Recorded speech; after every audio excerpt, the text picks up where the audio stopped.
So I've managed to get some sit-down time with Andy Cooper of Westwind, and Andy, I want to pick your brains about Empire of the Dead.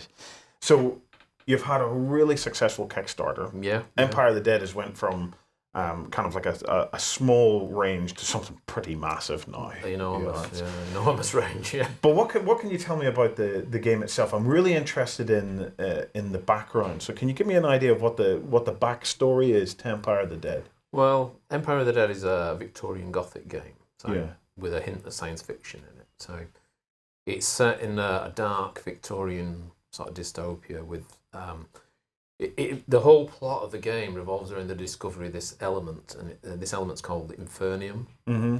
And it's called Infernium because they find it in coal mines, really deep coal mines, and this stuff it burns forever. So they can build really small steam engines and stuff like that. Hence, you get things like the Clockwork Butler, and you get walking machines, and it's got mad science in it, and vampires and werewolves. So it's kind of a mixture of all those kind of genres into one kind of game. Yeah. So the Infernium, it's a kind of like a red crystalline kind of element, is it? The Infernium. What it actually is, it's the crystallized blood of fallen angels in the game, but nobody knows that yet. That's kind of like that's kind of a big reveal. You heard it here first. And that's why it does all this evil, creates all this kind of evil corruption and stuff. And if what we would like to do is bring the clickers, not the clickers, the Reapers back. Yeah. And the Reapers are the sort of children of the fallen angels kind of thing. They're the manifestations of evil. That's why you see these things in graveyards, the big sort of statues of Grim Reapers and angels and things like that. That's kind of where it all comes from. So it's got so the whole fallen angels, that this Infernium, they're trying to come back to life kind of thing. Yeah, they're trying to pull themselves back together. Yeah. And kick it all off again. Is the Infernium then responsible for all the weirdness in the world? It is, yeah, all the zombie stuff. Actually, no, it's responsible for sort of the zombie kind of weird, that side of things, but not the there's kind of two factions of evil. There's the old evil, which is kind of like the vampires and that kind of stuff, and then there's the sort of ancient evil, which is the Infernium-based stuff. Yeah. And then you might think the werewolf faction is evil, but it's not. It's actually, the werewolves are actually a kind of a Gaia faction. They're kind of protectors of the nature and the planet kind of thing. Yeah. So even though they're kind of vicious, they're not strictly evil. They're kind of a neutral faction. Yeah. So I want to talk about some of the factions. So there's there's vampires in it. Yeah. It's there's kind of both kinds of vampires, aren't there? It's that Nosferatu type and maybe the more Count Dracula. Yeah, the more urbane kind of Dracula kind of streetwise vampires. They've been around for a long time, but they've kind of merged into society. They're more organised. They can use weapons, whereas the older vampires, they can't use weapons. Yeah. Too long fingernails, It just scratch you to death. Get it in the pistol. And you say there's obviously there's werewolves in it as well. Yeah, werewolf. Is there a lot of lycanthrope type? Is there other kinds of lycanthrope type animals or not yet? I'd love to do were-tigers for an Indian faction. That would be pretty cool. Oh, I love that. Thuggies and were-tigers. That'd be pretty cool. And guys who can go at ropes. Obviously you have the vampires. There's the vampire hunters. Van Helsing has kind of like a gang in this as well. Yeah. There's a faction based around the characters from the novel Dracula. So, and is there kind of specific kind of special rules that set Van Helsing's gang and give it the flavour, or? Yeah, they have in the rules. They have these things called. You can either have a special rule or a thing called an unusual occurrence. Now, an unusual occurrence, you spend points that you accumulate during the campaign to use that. So it's like a one-off kind of usage thing. Like you can, if you're a vampire, you can make it go darker sooner in the game, kind of, so you get more power. Or if you're a Van Helsing, you can do various bits and pieces, arcane stuff. Yeah. And then my favourite gang that I've seen in it so far is Nemo. Yeah, Nemo's pretty cool. Yeah. He's mad science. That's his kind of thing, and the Nautilus and all that kind of stuff. Nemo tech. As a result of the Kickstarter, you've also started introducing like carriages and machines and things like that. Yeah. How do they work in the game? Right. Okay. In the PDF we've just released to the Kickstarter backers. There's a whole set of rules for carriage using coaches and carriages. What you can do as a faction, you can purchase a carriage, and you can use it kind of like personal transport in the game. What you can't do is use it a bit like a tank or a troop carrier. It doesn't really work. You can't drive all you guys around shooting out the windows of it and stuff like that. But it just adds a bit more colour to the game. You know? So you get about faster. You can do various things. And there's kind of mech kind of guys as well. The steam powered mech suits and things like that. Those kind of things you can buy in the rule set for an upgrade, so you can do stuff, and then you can mount various weapons on those and stuff like that. But again, you've got to get experience in the campaign to do that. You can't just. I mean, you can start on a higher points level and say, okay, we're going to tool up for this game and buy this and that and that. So you can do it that way. But you've mentioned a couple of times the campaign. The campaign's kind of it seems like quite a central element of the game, encouraging people to play in a campaign mode. It kind of it feels a bit RPG to me. It gives it a kind of like a little role playing kind of a feel to it. It's like chapters of a book kind of thing. So the campaigns can be interconnected. So you can play the various scenarios if you interconnect them.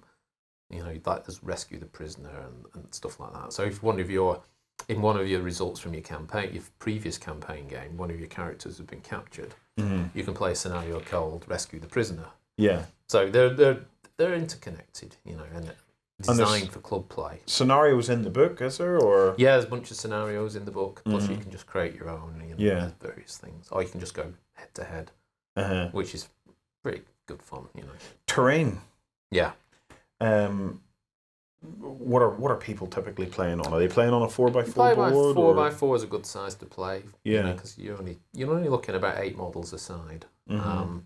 There's a nice introductory scenario which we give away free. It's on the internet and you can download it. I think it's on War Games Vault actually, and that's the Jack the Ripper one. We'll get a link to that put into the show. Yeah. So in that you play Sherlock Holmes and Dr. Watson, and you've got to hunt down Jack the Ripper, and there's various civilians that Jack the Ripper's got to bump off and stuff like that, and you get some police officers and things like that.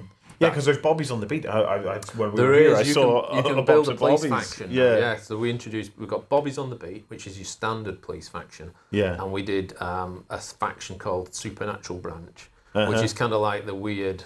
It deals with all the weirdness basically. Yeah. And then we've got a subdivision of a Supernatural Branch called Hell Division, which is a specific task group tasked with getting Jack the Ripper.